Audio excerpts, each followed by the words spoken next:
ಓಂ ತದೇತತ್ ಸಹಸ್ರಂ ತತ್ಸರ್ವಂ ತಸ್ಯ ಮೇನ್ನಂ ಮಿತ್ರಂ ದಕ್ಷಿಣಂ ಸದಿತಿ ಪ್ರಾಣಃ ಪರೋಕ್ಷಪ್ರಿಯಾ ಇವ ಹಿ ದೇವಾಃ ಪರೋಕ್ಷಪ್ರಿಯಾ ಇವ ಹಿ ದೇವಾಃ.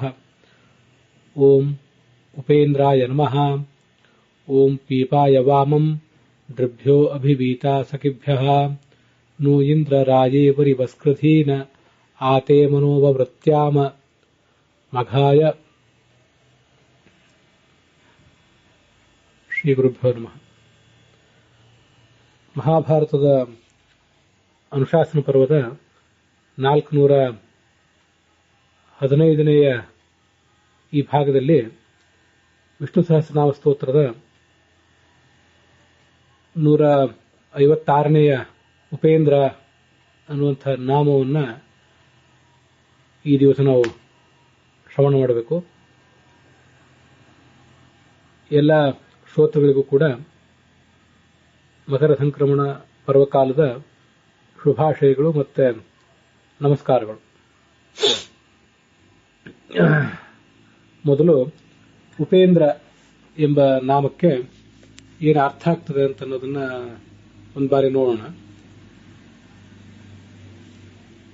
ಉಪೇಂದ್ರ ಅಂದರೆ ಇಂದ್ರನಿಗಿಂತಲೂ ಕಿರಿಯನಾದವನು, ಇಂದ್ರನ ತಮ್ಮನಾಗಿ ಜನಿಸಿದವನು ಅಂತ ಒಂದು ಅರ್ಥ. ಇಂದ್ರನಿಗಿಂತೂ ಮೇಲಿದ್ದವನು ಅಂತನೂ ಅರ್ಥ ಇದೆ. ಉಪ ಅನ್ನುವ ಶಬ್ದಕ್ಕೆ ಮೇಲಿನವನು ಅಂತನೂ ಅರ್ಥ ಇದೆ. ಇಂದ್ರ ಅಂದ್ರೆ ವಾಯು. ಆ ವಾಯುವಿನ ಸಮೀಪ ಯಾವತ್ತೂ ಕೂಡ ಇರುವಂಥವನು ಅನ್ನುವಂಥ ಅರ್ಥನೂ ಕೂಡ ಅದಕ್ಕೆ ಸಿಗ್ತದೆ. ಮತ್ತೆ ಉಪ ಅಂದ್ರೆ ಎಲ್ಲರಿಗಿಂತಲೂ ಮೇಲಿದ್ದವನು, ಕೇವಲ ವಾಯುವಲ್ಲ, ಲಕ್ಷ್ಮೀದೇವಿ, ಹೀಗೆ ಪ್ರತಿಯೊಂದು ಜೀವಕ್ಕಿಂತಲೂ ಅತ್ಯಂತ ಮೇಲೆ ಸರ್ವೋಚ್ಚನಾಗಿದ್ದವನು.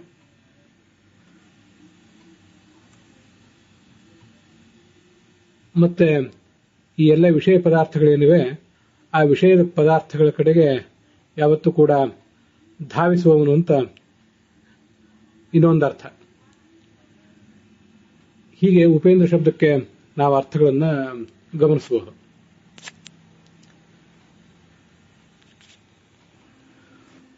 ಉಪ ಅಂದ್ರೆ ಸಮೀಪ ಅಂತ ಅರ್ಥ. ವಾಮಭಾಗದಲ್ಲಿ ಲಕ್ಷ್ಮೀದೇವಿಯನ್ನ ಇಟ್ಕೊಂಡವನು. ಇಂದ್ರ ಅಂದ್ರೆ ಲಕ್ಷ್ಮೀದೇವಿ, ಅವಳ ಜೊತೆಗಿರುವಂತವನು ಅಂತ ಅನ್ನೋ ಅರ್ಥವನ್ನು ಕೂಡ ಕೆಲವರು ವರ್ಣನೆ ಮಾಡ್ತಾರೆ. ಈ ಇಂದ್ರರು ಅಂದ್ರೆ ಯಜ್ಞದಲ್ಲಿ ದಕ್ಷಿಣೆಯನ್ನು ಕೊಡುವಂತಹ ಯಜಮಾನರು. ಅವರಿಗೆ ಶ್ರೇಷ್ಠವಾದಂತಹ ಸುಖವನ್ನ ಕೊಡುವಂಥವನು. ಹೂ ಅಂದ್ರೆ ಉತ್ಕೃಷ್ಟ, ಪ ಅಂದ್ರೆ ಶ್ರೇಷ್ಠವಾದ ಸುಖವನ್ನು ಕೊಡುವಂಥವನು. ಹೀಗೆ ಕೂಡ ಅವನು ಇಂದ್ರ ಅಂತ ಹೇಳ್ತಾರೆ. ಧನಾದಿಗಳನ್ನ ಕೊಡುವಂಥವನು, ಸಾತ್ವಿಕ ಜೀವರಿಗೆ ಮೋಕ್ಷವನ್ನು ಕೊಡುವಂಥವನು. ಇಷ್ಟೆಲ್ಲ ಅರ್ಥಗಳು ಆ ಉಪೇಂದ್ರ ಎಂಬ ಶಬ್ದಕ್ಕೆ ಬರ್ತವೆ. ತನ್ನ ಎಲ್ಲ ಪರಿವಾರ ದೇವತೆಗಳ ಜೊತೆಗಿದ್ದವನು ಅಂತ ಒಂದರ್ಥ. ಮತ್ತೆ ಭಕ್ತರಾದವರು ಅವನಿಗೆ ನಿವೇದಿಸುವಂಥ ಎಲ್ಲ ಶುಭ ಪದಾರ್ಥಗಳನ್ನು ಸ್ವೀಕಾರ ಮಾಡುವವನು ಅಂತ ಅರ್ಥ. ಈ ಅರ್ಥಗಳು ಕೂಡ ಉಪೇಂದ್ರ ಎಂಬ ಶಬ್ದಕ್ಕೆ ಬರ್ತವೆ. ಇದಿಷ್ಟು ಆ ಉಪೇಂದ್ರ ಎಂಬ ಶಬ್ದದ ಅರ್ಥದ ವಿವರಣೆ ಆಯಿತು. ಇನ್ನು ಮುಂದೆ ಈ ಮಂತ್ರಕ್ಕೆ, ಮೂಲ ಮಂತ್ರಕ್ಕೆ ಸಾಯಣಾಚಾರ್ಯರು ಮತ್ತೆ ಭಗವಂತಾಚಾರ್ಯರು ಏನು ಅರ್ಥ ಹೇಳಿದ್ದಾರೆ ಅಂತ ಅನ್ನೋದನ್ನ ನೋಡೋಣ. 7ನೇ ಮಂಡಲದಲ್ಲಿ 27ನೇ ಸೂಕ್ತದಲ್ಲಿ ಕಾಣಿಸುವಂತಹ ಮಂತ್ರ ಇದು. ಅದರಲ್ಲಿ 5ನೇ ಮಂತ್ರ ಮತ್ತು 4ನೇ ಮಂತ್ರ ಅಲ್ಲಿ ಇರುವಂತಹ ಬೇರೆ ಬೇರೆ ಭಾಗಗಳನ್ನು ತೆಗೆದುಕೊಂಡು ಈ ಬೃಹತಿ ಮಂತ್ರವನ್ನ ಸಂಪಾದನೆ ಮಾಡಿದ್ದಾರೆ ರಘುನಾಥ ಸ್ವಾಮಿಗಳು.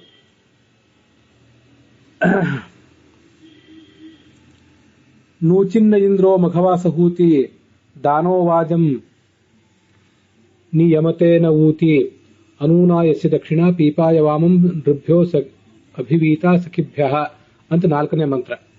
ಅಲ್ಲಿ ಅನೂನಾಯಸ್ಯ ದಕ್ಷಿಣ ಅಂತನ್ನೋದು ಹಿಂದಿನ ಮಂತ್ರದಲ್ಲಿ ಬಂದು ಹೋಗಿದೆ. ಪೀಪಾಯ ವಾಮಂ ಋಭ್ಯೋ ಅಭಿವೀತ ಸಖಿಭ್ಯ ಅನ್ನೊಂದಿಷ್ಟು ಮಂತ್ರ. ಮತ್ತೆ ನೂಯಿಂದ್ರ ರಾಯೇ ವರಿವಸ್ಕೃಧಿ ಅಲ್ಲಿಂದ ಹಿಡಿದು ವವೃತ್ಯಾಮ ಮಘಾಯ ಅಲ್ಲಿಯವರೆಗೆ ಈಗ ನಾವು ನೋಡ್ತಾ ಇರುವಂತಹ 156ನೇ ಬೃಹತಿ ಮಂತ್ರ ಇದು.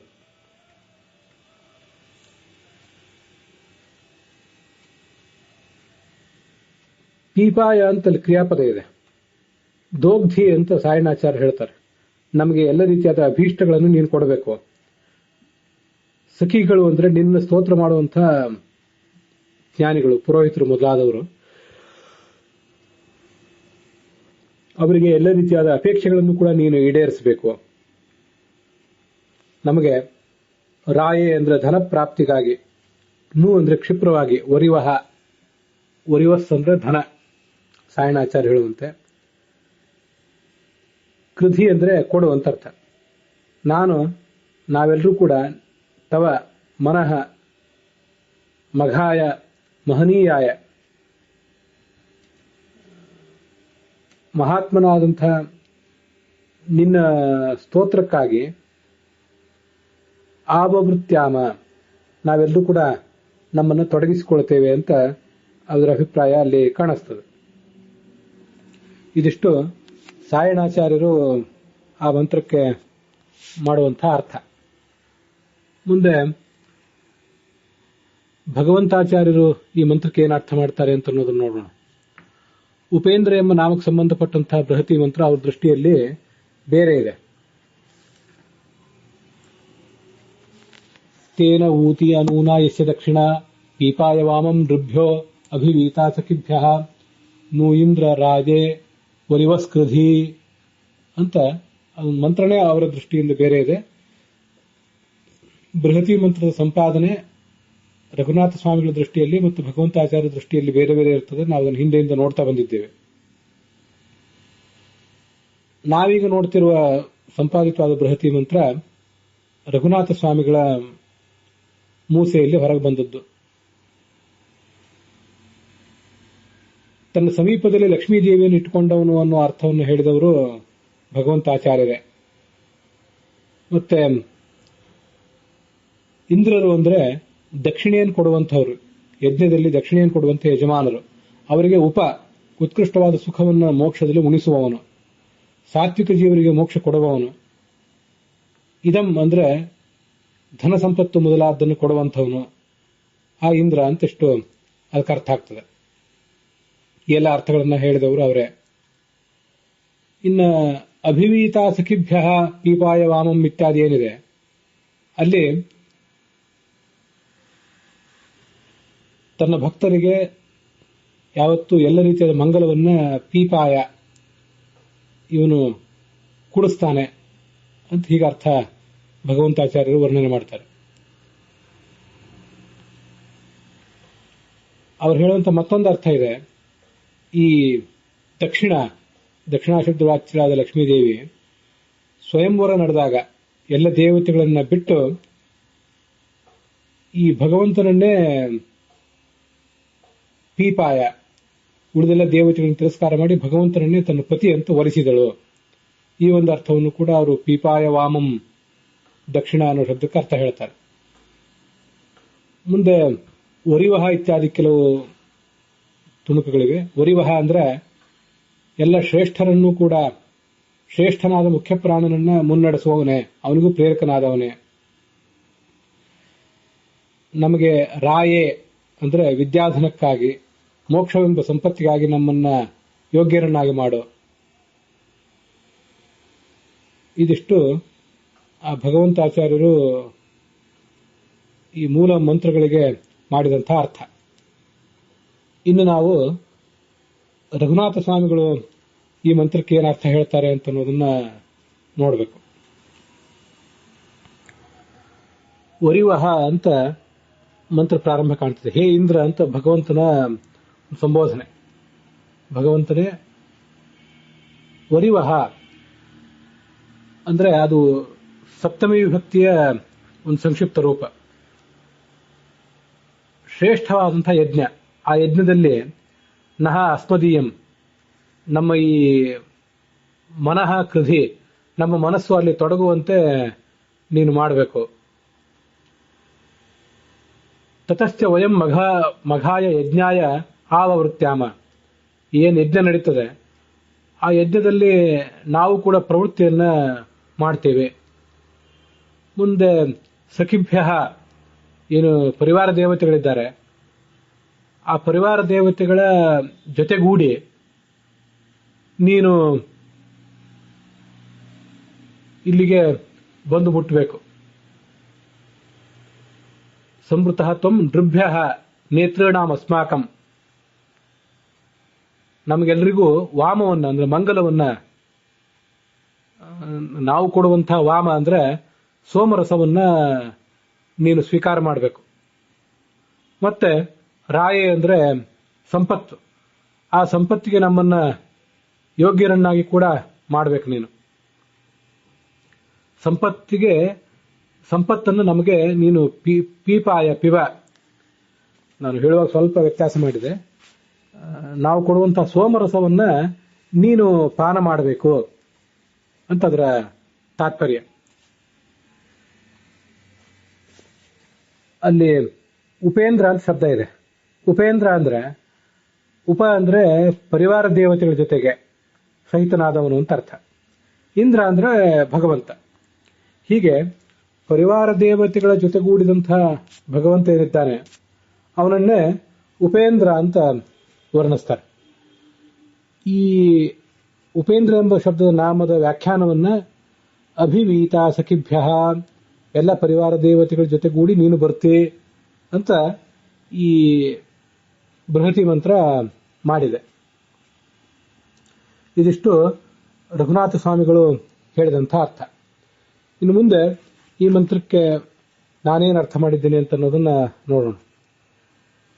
ಬಹಳ ಏನು ಬದಲಾವಣೆಗಳನ್ನು ಮಾಡ್ಕೊಂಡಿಲ್ಲ, ಆದರೆ ಆ ಮಂತ್ರಕ್ಕೂ ಮತ್ತೆ ನಾಮಕ್ಕೂ ಇರುವಂತಹ ಸಂಬಂಧವನ್ನು ನಿರೂಪಿಸುವುದರಲ್ಲಿ ಸ್ವಲ್ಪ ಭಿನ್ನವಾದಂತಹ ಹಾದಿಯನ್ನ ನಾನು ಹಿಡಿದಿದ್ದೀನಿ. ಅದನ್ನೀಗ ನೋಡೋಣ. ಹೇ ಅಭಿವೀತ ಅಂದ್ರೆ ದೇವಗಣಗಳಿಂದ ಪರಿವರ್ತನಾದವನೇ ಅಂತ ಅರ್ಥ. ಅದು ರಘುನಾಥ ಸ್ವಾಮಿಗಳು ಹೇಳಿದ ಅರ್ಥನೇ ಇದೆ. ಸಖಿಭ್ಯ ಅಂದ್ರೆ ನೃಭ್ಯ ಭಕ್ತೇಭ್ಯ, ಈಗ ದೇವತೆಗಳಿಂದ, ಈ ಪರಿವಾರ ದೇವತೆಗಳಿಂದ ಕೂಡಿದವನು ಅನ್ನೋ ಅರ್ಥವನ್ನ ರಘುನಾಥ ಸ್ವಾಮಿಗಳು ಹೇಳಿದ್ದಾರೆ. ಚತುರ್ಥಿ ವಿಭಕ್ತಿ ಇದೆ, ಆ ಚತುರ್ಥಿ ವಿಭಕ್ತಿಗೆ ತೃತೀಯ ವಿಭಕ್ತಿಯ ಅರ್ಥವನ್ನ ಅವರು ಪರಿಗ್ರಹಿಸಿದ್ದಾರೆ. ನಾನು ಸಖಿಭ್ಯ ನೃಭ್ಯ ಅಂದ್ರೆ ನಿನ್ನ ಗೆಳೆಯರಾದಂಥ ಎಲ್ಲ ಭಕ್ತರೇನಿದ್ದಾರೆ ಆ ಭಕ್ತರಿಗಾಗಿ ಅಭಿವೀತ ಅಂದ್ರೆ ಪ್ರಾಪ್ತನಾದವನು ಅನ್ನೋ ಅರ್ಥವನ್ನು ಇಟ್ಕೊಂಡಿದ್ದೇನೆ. ಆ ಭಕ್ತರ ಕರದಲ್ಲಿ ನೀನು ಯಾವತ್ತೂ ಕೂಡ ಪ್ರಾಪ್ತನಾಗ್ತಿ. ಅಭಿವೀತ ಅಂದ್ರೆ ದೇವಗಣ ಪರಿವೃತ ಅಂತ ರಘುನಾಥ ಸ್ವಾಮಿಗಳ ಅರ್ಥ. ಅಭಿವೀತ ಅಂದ್ರೆ ಇಲ್ಲಿ ಪ್ರಾಪ್ತನಾದವನು, ನಾವಿರೋ ಜಾಗಕ್ಕೆ ಪ್ರಾಪ್ತನಾದವನು. ಯಾರಿಗಾಗಿ ಅಂದ್ರೆ ಭಕ್ತರಾದ ನಮಗಾಗಿ. ಪ್ರಾಪ್ತನಾಗಿ ನೀನೇನ್ ಮಾಡ್ತೀಯ ಅಂದ್ರೆ ವಾಮಂ ಶುಭ ವಿಷಯಂ ಪೀಪಾಯ, ನಾವು ಕೊಡುವಂತಹ ಎಲ್ಲಾ ಶುಭ ಪದಾರ್ಥಗಳನ್ನು ನೀನು ಸ್ವೀಕರಿಸು. ಇದು ಕೂಡ ಸೋಮರಸವನ್ನು ಸ್ವೀಕಾರ ಮಾಡುವಂತ ಅಲ್ಲಿ ಭಗವಂತ ರಘುನಾಥ ಸ್ವಾಮಿಗಳ ವ್ಯಾಖ್ಯಾನ ಇದೆ. ಸೋಮ ಅಂತ ಅಲ್ಲಿ ಶಬ್ದ ಏನಿಲ್ಲ, ಆದರೆ ಆ ಮಾತಿನ ಧಾಟಿಯನ್ನ, ವೇದ ಮಂತ್ರದ ಧಾಟಿಯನ್ನ ಸೋಮರಸಕ್ಕೆ ಹೊಂದಿಸಿದ್ದಾರೆ ರಘುನಾಥ ಸ್ವಾಮಿಗಳು. ನಾನು ಅದು ಯಾವುದೇ ರೀತಿಯಾದಂತಹ ಶುಭ ಪದಾರ್ಥವನ್ನಾದರೂ ನಾವು ಕೊಟ್ಟದ್ದನ್ನು ನೀನು ಸ್ವೀಕಾರ ಮಾಡುವಂತ ಸ್ವಲ್ಪ ಅದನ್ನ ಸಾಧಾರಣ ಮಾಡಿಕೊಂಡಿದ್ದೇನೆ, ಸಾಧಾರಣೀಕರಿಸಿಕೊಂಡಿದ್ದೇನೆ. ಹೇ ವರಿವಹ, ವರಿಗಳು ಅಂದ್ರೆ ಶ್ರೇಷ್ಠರಾದವರು ಅಂತ ಎಲ್ಲ ಭಕ್ತರನ್ನು, ಸಾತ್ವಿಕರಾದ ಭಕ್ತರನ್ನು ಪ್ರೇರಿಸುವವನು. ಮುಖ್ಯ ಪ್ರಾಣನನ್ನು ಪ್ರೇರಿಸುವವನು ಅಂತ ಭಗವಂತಾಚಾರ್ಯ ಹೇಳಿದ್ರೆ, ಎಲ್ಲ ಸಾತ್ವಿಕ ಭಕ್ತರನ್ನು ಲಕ್ಷ್ಮೀದೇವಿಯಿಂದ ತೊಡಗಿ ಎಲ್ಲರನ್ನೂ ಪ್ರೇರಿಸುವವನು ಅನ್ನೋ ಅರ್ಥವನ್ನ ನಾನು ಇಟ್ಕೊಂಡಿದ್ದೇನೆ. ಅಂಥ ಇಂದ್ರ, ಸರ್ವೇಶ್ವರನಾದಂಥ ಪರಮೇಶ್ವರನಾದಂಥ ಭಗವಂತನೇ. ನು ಅಂದ್ರೆ ಕ್ಷಿಪ್ರಂ, ಅತ್ಯಂತ ವೇಗವಾಗಿ. ನಹ ಅಸ್ಮಾನ್ ನಮ್ಮೆಲ್ಲರನ್ನು ರಾಯೆ ಜ್ಞಾನ ಸಂಪದೆ, ಜ್ಞಾನ ಸಂಪತ್ತಿಗೆ ಕೃಧಿ ಯೋಗ್ಯರನ್ನಾಗಿ ಮಾಡು. ವಯಂ ನಾವೆಲ್ಲರೂ ತೇ ನಿನ್ನನ್ನು ಕುರಿತಾದ ಮಘಾಯ ಯಜ್ಞಕ್ಕಾಗಿ, ಈ ಜೀವನವೆಂಬ ಯಜ್ಞಕ್ಕಾಗಿ, ನಹ ಅಸ್ಮಾಕಂ ಮನಃ ನಾವು ನಮ್ಮ ಮನಸ್ಸನ್ನ ಆವವೃತ್ಯಾಮ ಪ್ರವರ್ತಯಾಮ, ನಮ್ಮ ಮನಸ್ಸನ್ನು ನಾವು ತೊಡಗಿಸ್ತೇವೆ ನಿನ್ನ ಕುರಿತಾದಂತಹ ಒಂದು ಯಜ್ಞಕ್ಕಾಗಿ ಅಂತ ಅದರ ಅರ್ಥ. ಇಂದ್ರ ಅನ್ನೋ ಶಬ್ದಕ್ಕೆ ಶುಭ ಪದಾರ್ಥಗಳನ್ನು ಸ್ವೀಕಾರ ಮಾಡುವವನು ಅಂತನೂ ಒಂದು ಅರ್ಥ ಋಗ್ಭಾಷ್ಯದಲ್ಲಿ ಬಂದಿದೆ. ಇಂದ್ರಸ್ಸ ಪರಮೈಶ್ವರ್ಯಾತ್ ಇದಮುದ್ದೇಶ್ಯ ಚ ಧೃತೇಹೆ ಅಂತ ಋಗ್ಭಾಷ್ಯದಲ್ಲಿದೆ. ಪರಮೈಶ್ವರ್ಯ ಉಳ್ಳವನಾದ್ರಿಂದ ಅವನು ಇಂದ್ರ.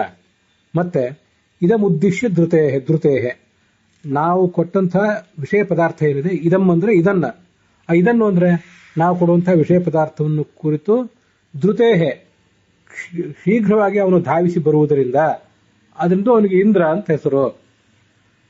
ಅದನ್ನ ಋಗ್ಭಾಷ್ಯದಲ್ಲಿ ಜಯತೀರ್ಥರು ಇದಂ ಅಂದ್ರೆ ವಿಷಯ ಜಾತಂ, ನಾವು ನಿವೇದಿಸುವಂತಹ ವಿಷಯ ಪದಾರ್ಥವೂ ಆಗಬಹುದು.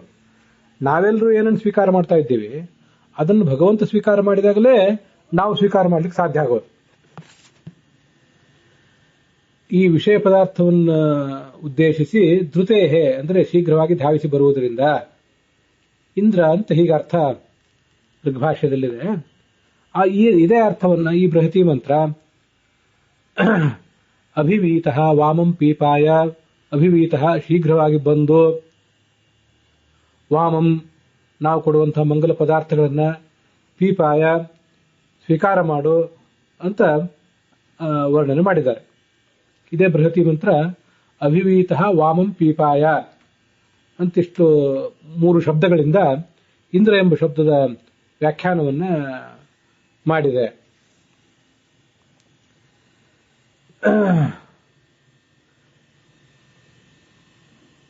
ಮತ್ತೆ ಉಪ ಅಂದ್ರೆ ಪರಿವಾರ ದೇವತೆಗಳ ಜೊತೆಗೂಡಿ, ಅದನ್ನು ಕೂಡ ನಾವು ಈ ಹಿಂದೆ ರಘುನಾಥ ಸ್ವಾಮಿಗಳ ವ್ಯಾಖ್ಯಾನದಲ್ಲಿ ನೋಡಿದ್ದೇವೆ.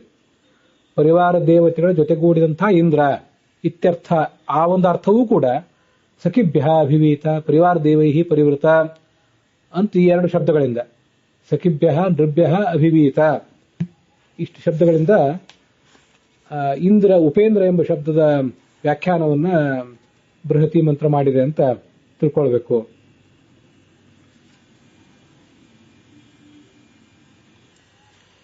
ಹೀಗೆ ಉಪೇಂದ್ರ ಎಂಬ ನಾಮದ ವ್ಯಾಖ್ಯಾನವನ್ನ ಈ ಬೃಹತಿ ಮಂತ್ರ 2 ರೀತಿಯಾಗಿ ಮಾಡಿದೆ ಅಂತ ನಾವು ಭಾವಿಸಬಹುದು. ಇನ್ನು ಮುಂದೆ ಅದರ ಭಾವಾರ್ಥ ಈ ಮುಂದಿನಂತೆ ಆಗ್ತದೆ. ದೇವತಾಗಣಗಳಿಂದ ಪರಿವರ್ತನಾದಂತಹ ದೇವನೇ, ನಿನ್ನ ಮಿತ್ರರಾದಂತಹ ಈ ಸಾಧಕರಾದಂತಹ ಪುರುಷರೇನಿದ್ದಾರೆ ಅವರಿಗಾಗಿ ನೀನು ಸನ್ನಿಹಿತನಾಗು ಮತ್ತು ಅವರು ನಿವೇದಿಸಿದಂತಹ ಶುಭ ಪದಾರ್ಥಗಳನ್ನು ಸ್ವೀಕಾರ ಮಾಡು. ಎಲ್ಲ ಶ್ರೇಷ್ಠ ಸಾಧಕರನ್ನು ಪ್ರೇರಿಸುವಂತಹ ದೇವನೇ, ನಮ್ಮನ್ನು ಜ್ಞಾನ ಸಂಪತ್ತಿಗೆ ಯೋಗ್ಯರನ್ನಾಗಿ ಮಾಡು. ನಾವು ನಿನ್ನನ್ನು ಉದ್ದೇಶಿಸಿ ಮಾಡುವಂತಹ ಈ ಜೀವನವೆಂಬ ಯಜ್ಞ ಏನಿದೆ, ಆ ಯಜ್ಞದಲ್ಲಿ ನಮ್ಮ ಮನಸ್ಸು ಯಾವತ್ತೂ ಕೂಡ ತೊಡಗುವಂತಾಗಲಿ. ನೀನು ನಮ್ಮ ಮನಸ್ಸನ್ನು ಪ್ರೇರಿಸಿದರೆ ಆಗ ನಮ್ಮ ಮನಸ್ಸು ಈ ಯಜ್ಞದಲ್ಲಿ ತೊಡಗುತ್ತದೆ. ಇಲ್ಲದೆ ಹೋದರೆ ಕೇವಲ ಆಮೋದ ಪ್ರಮೋದಗಳಲ್ಲಿ ಅದು ತೊಡಗಿ ಹಾಳಾಗಿ ಹೋಗ್ತದೆ ಅಂತ ಅಲ್ಲೊಂದು ಪ್ರಾರ್ಥನೆ ಇದೆ. ಉಪೇಂದ್ರ ಶಬ್ದಕ್ಕೂ ಇಂದ್ರ ಶಬ್ದಕ್ಕೂ ಏನೇನು ಅರ್ಥಗಳ ಬರಬಹುದು ಅಂತ ಅನ್ನೋದನ್ನ ಈಗ ಬೇರೆ ಬೇರೆ ಉಲ್ಲೇಖಗಳ ಅವಲೋಕನ ಪೂರ್ವಕವಾಗಿ ನೋಡೋಣ.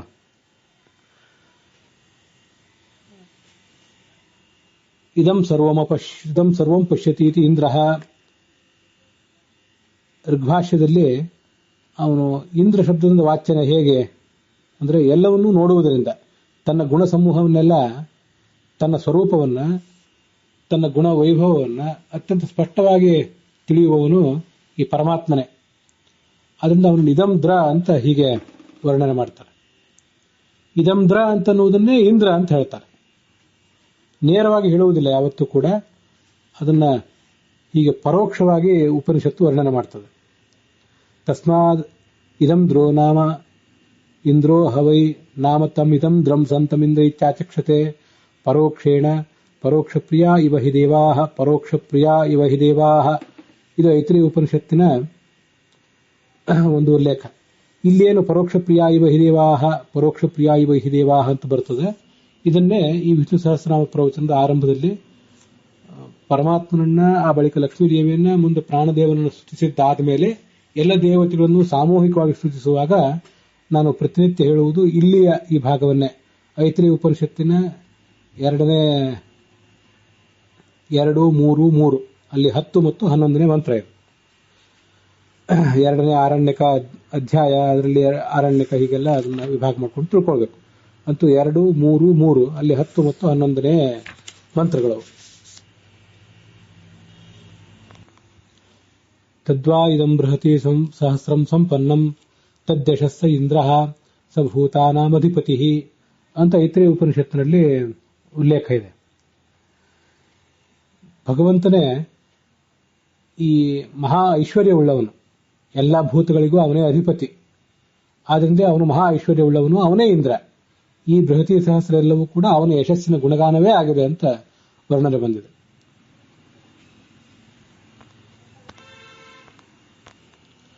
ಉಪ ಅನ್ನುವುದಕ್ಕೆ ಉತ್ಕೃಷ್ಟ ಅಂತ ಅರ್ಥ.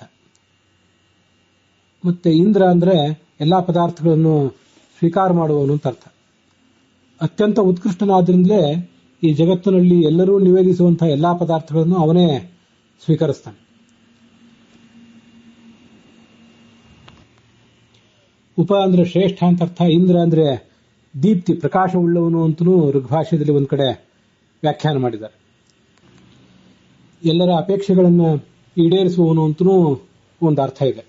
ಅದು ಇಂದ್ರ ಶಬ್ದದ ಅರ್ಥ ಆಗ್ತದೆ.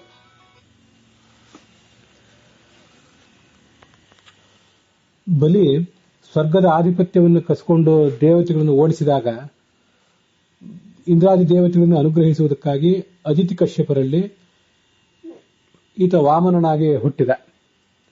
ಈ ವಾಮನಾವತಾರವೇ ಉಪೇಂದ್ರ ಅಂತ ಕರೆಸ್ಕೊಂಡಿದೆ. ತಯೋರ್ವಾಂ ಪುನರೇವಾಹಂ ಆದಿತ್ಯಾಮಾಸ ಕಶ್ಯಪಾತ್ ಉಪೇಂದ್ರ ಇತಿ ವಿಖ್ಯಾತಃ ವಾಮನತ್ವಾಚ್ಚ ವಾಮನಃ. ನಾನು ಕುಳ್ಳ ಚಿಕ್ಕ ರೂಪವುಳ್ಳವನಾದ್ರಿಂದ ವಾಮನ, ಮತ್ತು ಈ ಇಂದ್ರನ ತಮ್ಮನಾಗಿ ಹುಟ್ಟಿದ್ರಿಂದ ಉಪೇಂದ್ರ ಅಂತ ಹೆಸರಿದೆ. ಮಮೋಪರಿ ಯಥೇಂದ್ರಸ್ತ್ವಂ ಸ್ಥಾಪಿತೋ ಗೋಬಿರೀಶ್ವರ ಉಪೇಂದ್ರ ಇತಿ ಕೃಷ್ಣತ್ವಾಂ ಗಾಸ್ಯಂತಿ ಭುವಿ ದೇವತಾಃ. ಇದು ಹರಿವಂಶದಲ್ಲಿ ಸ್ವಯಂ ಇಂದ್ರ ಕೃಷ್ಣನನ್ನು ಕುರಿತು ಹೇಳುವಂತಹ ಮಾತು. ಭಗವಂತನೇ, ನೀನು ನನಗಿಂತ ಉತ್ತಮ ಅಂತ ಅನ್ನೋದನ್ನ ಈ ವೇದಾದಿ ಶಾಸ್ತ್ರಗಳೆಲ್ಲವೂ ಕೂಡ ಸಿದ್ಧಪಡಿಸಿವೆ. ಆದ್ರಿಂದ ದೇವತೆಗಳು ನಿನ್ನನ್ನು ಉಪೇಂದ್ರ ಅಂತ ಸ್ತುತಿಸ್ತಾರೆ. ಹೀಗೆ ಉಪ ಅಂದ್ರೆ ಶ್ರೇಷ್ಠ ಅಂತ ಅರ್ಥ. ಹರಿವಂಶದಲ್ಲಿ ಬರುವ ಮಾತಿದು. ಇಂದ್ರನ ಗರ್ವಭಂಗ ಮಾಡ್ತಾನೆ, ಗೋವರ್ಧನಗಿರಿಯನ್ನು ಎತ್ತಿ ಕೃಷ್ಣ ಅಂತ ಏನು ಕಥೆ ಇದೆ, ಅಲ್ಲಿ ಬರುವಂತಹ ಕಥಾ. ಉಪೇಂದ್ರ ಎಂಬ ನಾಮಕ್ಕೆ ಲಕ್ಷಾಲಂಕಾರ ಯಾವುದೇ ಅರ್ಥವನ್ನು ಹೇಳಲಿಲ್ಲ. ಶಾಂಕರ ಭಾಷ್ಯದಲ್ಲಿ ನಾವೀಗಾಗಲೇ ನೋಡಿದಂತಹ ಒಂದು ವಾಕ್ಯ, ಮಮೋಪರಿ ಯಥೇಂದ್ರಸ್ತಂ ಸ್ಥಾಪಿತೋ ಗೋಬಿರೀಶ್ವರ ಅಂತ. ಇಂದ್ರ ಕೃಷ್ಣನನ್ನ ಉಪೇಂದ್ರ ಅಂತ ಸ್ತುತಿಸಿದ್ದು ಹರಿವಂಶದಲ್ಲಿ ಏನು ಬಂದಿದೆ ಅದನ್ನೇ ಉದ್ಧರಿಸಿದ್ದಾರೆ. ಪರಾಶರ ಭಟ್ರ ವ್ಯಾಖ್ಯಾನದಲ್ಲಿ ದ್ವಾದಶಾದಿತ್ಯರಲ್ಲಿ ಕೊನೆಯವನು, ಇಂದ್ರನಿಗೆ ತಮ್ಮನಾಗಿ ಹುಟ್ಟಿದವನು. ಜಘನ್ಯ ಜಹ ಸ ಸರ್ವೇಶಾಂ ಆದಿತ್ಯಾನಾಂ ಗುಣಾಧಿಕ. ಎಲ್ಲ 12 ಆದಿತ್ಯರಲ್ಲಿ ಇವನು ಕೊನೆಯವನು. ದ್ವಾದಶೈವ ಅದಿತೇ ಪುತ್ರ, ಅದಿತಿಗೆ 12 ಜನ ಮಕ್ಕಳು. ತೇಷಾಂ ಅವರಜಃ ವಿಷ್ಣು, ಕೊನೆಯವನು ವಿಷ್ಣು. ಯತ್ರ ಲೋಕಾಃ ಪ್ರತಿಷ್ಠಿತಾಃ, ಅವನಲ್ಲಿ ಎಲ್ಲ ಲೋಕಗಳು ಆಶ್ರಿತ ಆಗಿವೆ. ಇಂದ್ರಸ್ಯಾಪ್ಯನುಜತ್ವೇನ, ಇಂದ್ರನಿಗೆ ತಮ್ಮನಾದ್ರಿಂದ ಅವನಿಗೆ ಉಪೇಂದ್ರ ಅಂತ ಹೆಸರು. ಇದು ಪರಾಶರ ಭಟ್ರು ಹೇಳುವ ವ್ಯಾಖ್ಯಾನ. ಸತ್ಯಸಂಧ ಸ್ವಾಮಿಗಳು ಹೇಳುವಂತೆ ಇಂದ್ರನ ತಮ್ಮನಾಗಿ ಜನಿಸಿದವನು. ಉಪಗತಃ ಇಂದ್ರಃ ಅನುಜತ್ವೇನ, ಉಪಗತಃ ಇಂದ್ರಂ ಅನುಜತ್ವೇನ ಅಂತನೂ ಇದ್ದಿರಬಹುದು. ಈ ದೇವೇಂದ್ರನನ್ನ ತಮ್ಮನಾಗಿ ಈತ ಅನುಸರಿಸಿದವನು ಅಂತ ಅರ್ಥ ಸತ್ಯಸಂಧಿ ಸ್ವಾಮಿಗಳ ವ್ಯಾಖ್ಯಾನದಲ್ಲಿ ಕಂಡು ಬರ್ತದೆ. ಇಲ್ಲಿಗೆ ಆ ಉಪೇಂದ್ರ ಎಂಬ ನಾಮದ ವ್ಯಾಖ್ಯಾನ ಮುಕ್ತಾಯ ಕಂಡಿದೆ. ಅವನು ಉಪೇಂದ್ರ ಯಾಕೆಂದ್ರೆ ನಾವೆಲ್ಲರೂ ಕೊಡುವಂತಹ ಲಕ್ಷ್ಮೀದೇವಿ ಇರಬಹುದು, ಉಳಿದೆಲ್ಲ ದೇವತೆಗಳು, ನಮ್ಮಂತಹ ಸಾಧಾರಣ ಭಕ್ತರು, ನಾವೆಲ್ಲರೂ ಕೊಡುವಂತಹ ಎಲ್ಲಾ ಥರದ ಮಂಗಲ ಪದಾರ್ಥಗಳನ್ನು ಸ್ವೀಕಾರ ಮಾಡುವವನು. ಆದ್ರಿಂದ ಆತ ಇಂದ್ರಸ್ಯ ಯುಜ್ಯ ಸಖ. ಇಂದ್ರ ಶಬ್ದವಾಚ್ಯನಾದ ಲಕ್ಷ್ಮೀದೇವಿಗೆ ಅವನು ಗೆಳೆಯ, ಇಂದ್ರ ಶಬ್ದವಾಚ್ಯನಾದ ಮುಖ್ಯ ಪ್ರಾಣನಿಗೆ ಅವನು ಗೆಳೆಯ, ಇಂದ್ರ ಶಬ್ದವಾಚ್ಯನಾದ ದೇವರಾಜನಿಗೆ ಅವನು ಗೆಳೆಯ. ಮತ್ತೆ ಈ ದೇಹದಲ್ಲಿರುವಂತಹ ನಾವೆಲ್ಲ ಏನಿದ್ದೇವೆ ನಮಗೂ ಕೂಡ ಅವನು ಗೆಳೆಯ. ಹಾಗಿದ್ದು ನಾವು ಕೊಡುವಂತಹ ಎಲ್ಲಾ ಶುಭ ಪದಾರ್ಥಗಳನ್ನು ಅವನು ಸ್ವೀಕಾರ ಮಾಡ್ತಾನೆ. ಮತ್ತೆ ಸರ್ವಶ್ರೇಷ್ಠನಾಗಿ ನಮ್ಮ ದೇಹದಲ್ಲಿರುವಂತಹ ಎಲ್ಲ ತತ್ವಾಭಿಮಾನಿ ದೇವತೆಗಳ ನಡುವೆ ಆತ ದೊಡ್ಡವನಾಗಿದ್ದಾನೆ ಅನ್ನೋ ಅರ್ಥ ಅದರಿಂದ ತಿಳಿದು ಬರ್ತದೆ.